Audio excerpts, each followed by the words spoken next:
I'm going to teach you how to get a high limit credit card with any major credit union. So yes, we are going to talk about how to get high limit credit cards with any big credit union. Now, what do I mean by big credit union? I'm not talking about your small local credit unions. Now, to some, they're like, this is not a really small credit union. I'm talking about like big credit unions like Navy Federal, Penn Fed, NIH Credit Union, Andrews Credit Union, Langley Credit Union. Those are bigger credit unions that have more members. More members equal better products. Better products equal high limit credit cards, okay? They have more expansion and the ability to give you more money because credit unions work for members. Remember that. Not shareholders. There are no shareholders, okay? The members are what is important to a credit union, so they're going to try to support all of their members as much as they possibly can. So I'm going to teach you how to get a high limit credit card with any of these banks by following these next 4 really important steps. This is really important that you follow these to a T because you can use this with any major credit union. You have to establish a relationship because credit unions are based on banking relationships. You've probably seen a lot of these videos out there like how to get a high limit credit card, this credit union, this credit union. You know, the biggest mistake that people make is they watch those videos and they don't actually build a relationship. Now, if your credit score is high enough, okay, you can go start an account with one of these credit unions and you're going to get a decent credit limit or you might get a big credit limit. But by establishing the relationship and building that relationship, you're going to guarantee yourself that you're going to get a higher limit credit card, okay? Because remember, these credit unions are all about banking relationships. Establishing that relationship is the most important thing that you need to do. So by following these steps, you're going to ensure that you're going to be able to get the maximum amount possible based on your relationship. So if you have a good credit score, then you build this relationship, then it's a no-brainer. Your credit score and your relationship with the bank is going to come together to get you that high limit credit card. Now, if you're working on your credit, yes, you do still have a potential to get a high limit credit card. How much, I don't know, okay? But by establishing this relationship and working on your credit, okay, by the time you get to that 6 to 8 month mark, because you want to do this for 6 to 8 months, okay, establishing that relationship. So establishing that relationship for 6 to 8 months and you don't have the best credit score, you can rebuild your credit with a major credit union that's going to get you the products that you need to help you rebuild. All right, so part number 1, okay, this is very important. You're going to open up a checking and savings. Now, you want to have a minimum of $3,000 combined in your checking and savings. Now, if you had your money stored in some other bank that wasn't doing anything for you, you got a lot of liquidity. What do I mean by liquidity? That means liquid cash, okay? This is your chance to flex it on the bank, okay? The more cash you have in your bank account, your checking and your savings, the better off your relationship is going to be. This is about financial management, okay? This is what a lot of people don't understand is they open up one of these checking accounts or savings accounts, they put $50, $100. I mean, think about it logically. What's that going to do to impress a bank when you put $100 in a bank account? It's not going to do very much. And listen, I'm not throwing shade on anybody, but you have to understand what you're doing here. You're trying to establish a banking relationship. So if you do have that liquidity, then put as much as you can into your checking and savings, okay? Now, if you don't have $3,000, I know a lot of people don't have money just growing on trees, okay? So you can work up to $1,500 in your savings and $1,500 in your checking. That is a great starting point. That is part number 1 of when you start to establish a relationship with a credit union.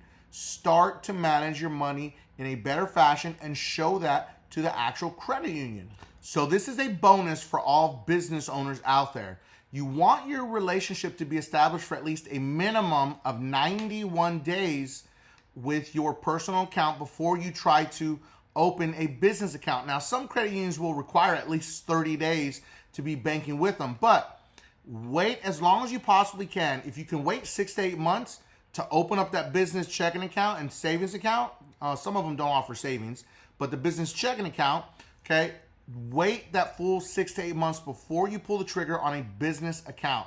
Now, some people say just go ahead and do it right now. But remember, if your relationship is already established with this credit union, and then you go open up a checking account for your business, now that's going to help you, but you have to put a good amount of money in it. The more money you put in your business checking account, the higher the chances you're going to increase that they're going to give you a large limit credit card for your business.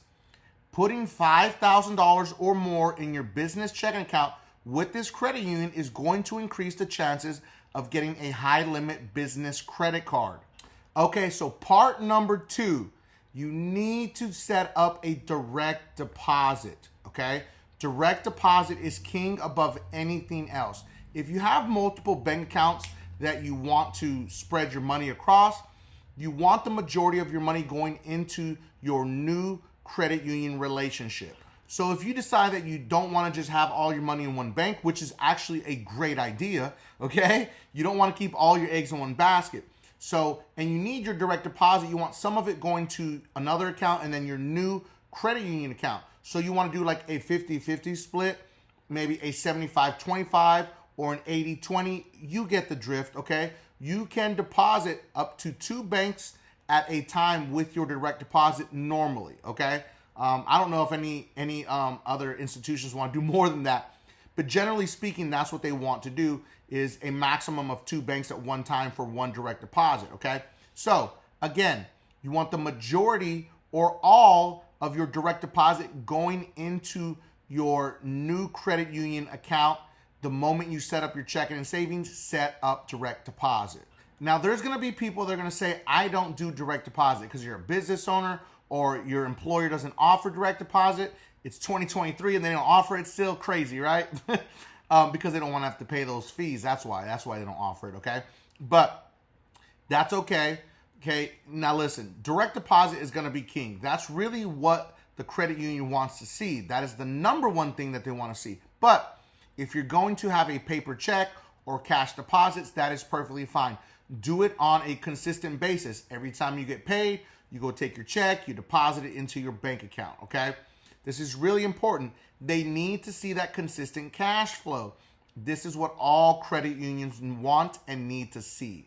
Part number 3, you need to set up a secured loan. Now, this is an investment into your future. Remember, this money is going to come back to you once you pay it off or you pay it down, okay? So this is a very huge investment to your future, but remember, the money's coming back to you, okay? Now, every bank is going to be different when you do a secured loan, okay? So you need to call them and ask them, what are the requirements? What are the specifics about it? Ask as many questions as you can. As an example, PenFed makes you put your secured loan money that you want to do. Let's say you want to do $500. You have to put that $500 into a savings account for at least 30 days before you can actually apply to do a secured loan. With Navy Federal, you just have to set up an account. You can set up a secured loan as soon as you want. All of these credit unions are going to be completely different, or some of them are going to be very similar. So ask as many questions as you want, but remember, this is an investment into your banking relationship and your future. You're going to get this money back. Now remember, each credit union, okay, because a bank and a credit union are not the same thing, okay, semantics, people, semantics, okay? So remember, every credit union is going to be different, okay?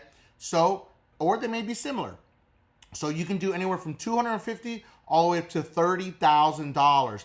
This is also a good place where you can flex your money on the bank, okay? Because remember, you're going to get the money back. Now stay tuned, okay? Don't go anywhere. So you're going to choose the amount that you want to do. Let's say hypothetically you're going to do $1,000, okay? Now, sorry, before I forget this, every single credit union is going to be different in what your minimum payment must be. With PenFed, as an example, you can only make a minimum payment of $20. It can never go any less than that, okay? So with other credit unions, there's no minimum to what your monthly payment can be. So just always remember to ask, what is my minimum payment requirement? They'll say nothing, or they'll say $20 like PenFed, okay? So you're going to choose the amount. Let's say you want to do $1,000. You can pay that secured loan with a credit card. That's right, I said it, with a credit card or a debit card, okay? Now you can choose anywhere from usually about 6 months, 6 months all the way up to 5 years. The more money you can do, the more flexibility they get you to stretch that loan out all the way to 5 years, okay? Now, I recommend that you do a minimum of only 2 years.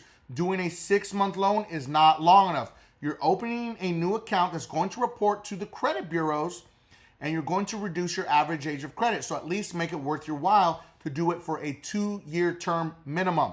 So now you're going to choose a 2-year minimum. If you can do 5 years, even better, because you're building positive payment history. Remember, if you do 2 years, that's 24 months of on-time payments that are being reported, okay? So now we have figured out that we're going to do a 2-year secured loan, okay?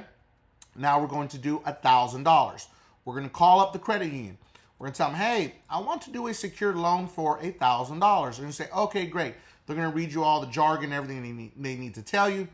Ask as many questions as you need to during this process so you can get some clarity if you have any questions, okay? Because remember, every credit union is different. Now, you're going to give them the $1,000, okay, whether with a credit card or a debit card. Now, they're going to put it into your account. It's going to be locked up into your savings. Now, they're going to tell you, can we please put this on auto payment for you? Would you like that? And you're going to say, no, thank you.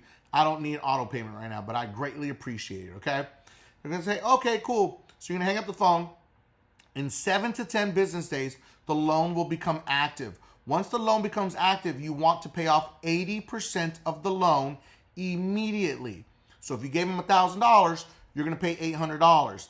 Now that $1,800 is going to come right back to you, okay? Now every credit union is different on how they release the money, okay? So just be aware of that. That's why you ask the questions. So as you pay it down, that money is going to come back to you. This is a huge investment. Now you're going to pick up the phone, you're going to call the credit union and ask them to put the remaining 20% that is left on your loan on auto payment for the next remaining 2 years. All right, so now you just finished setting up your secured loan, okay? Awesome. And you paid off 80% of it. Put the remaining 20% on auto payment for the next 2 years or 5 years, whatever it may be, okay? Now, the final piece to this puzzle, okay, is number 4. Part 4, if this credit union offers any type of savings certificates, okay? Savings certificates are awesome because you're just squirreling away your money. You're going to make a little bit of money off of it, okay? It's not going to be anything outrageous, but doing a savings certificate also makes your relationship even stronger. Remember, the name of this game is using as many products as you possibly can with the credit union before you apply for any type of credit products, because you're going to establish that relationship and make it stronger. Because every credit union has an internal credit score that they don't tell you about. Navy Federal has it. I've proved it in my other videos, okay? And the thing about it is, even when you call Navy Federal, they act like they don't even know what they're talking about. That's not true. We don't have that. We go everything based on your credit score. So every credit union has an internal credit score. In order to raise that credit score, you do all of these 4 steps. And this last final one is a bonus. Do some savings certificates, no matter what it may be. Do some savings certificates.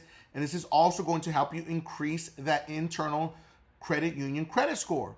Okay. And then now you finalize all of these steps, and now it's the time to wait. Okay, now you've done part 1 all the way to part 4, okay? This is very important. This is the final piece to all of this. Do not apply for any credit products for a minimum of 91 days, okay? After you've established this relationship and you've done everything from part 1 to part 4, okay? These all have to be completed and running for a minimum of 91 days. Then you could potentially apply for any type of product you want with that credit union. Now, I highly recommend that you wait 6 to 8 months, okay? 6 to 8 months is the target goal that the credit union usually wants to see you hit that goal, okay? Because the longer the relationship has been established and you're doing all these things properly, the higher the chance you're going to get of getting a high limit credit card with that credit union, okay? Remember, because banking relationships matter with credit unions. Stretch it out as long as you possibly can. If you don't need to get a credit card, don't get a high limit credit card. Wait until the perfect time. If you want to wait a year later, that's perfectly fine also. You don't have to go get credit products just because people tell you that you have to have these on your credit report. It has to make sense for you and your credit profile. But you need to wait a minimum of 6 to 8 months because you're going to get a higher chance to get that higher limit credit card. Instead of starting with a $3,000 limit, you could have started with a $10,000 limit within 6 to 8 months, or a $20,000 credit limit, okay? That's pretty crazy, right? So wait it out, be patient. This is an investment to your future. Man, I just gave you all the sauce for every single credit union out there in one video, okay? So take this and establish new relationships with credit unions. This is how you do it the proper way, okay? Now, if there's something you want me to talk about, like specific credit unions, you want me to do a full review on them, drop it in the comment section, okay? And drop some emojis for me also so we can get this algorithm going so we can teach more people how to optimize their credit union relationships with big credit unions, not those little small little ones in your local town. This doesn't work with them, unfortunately. Now, you could try, but remember, the bigger the credit union, the more members. The more members equal higher credit limits on credit cards and better products because they have more members, okay? Remember that. It's very important.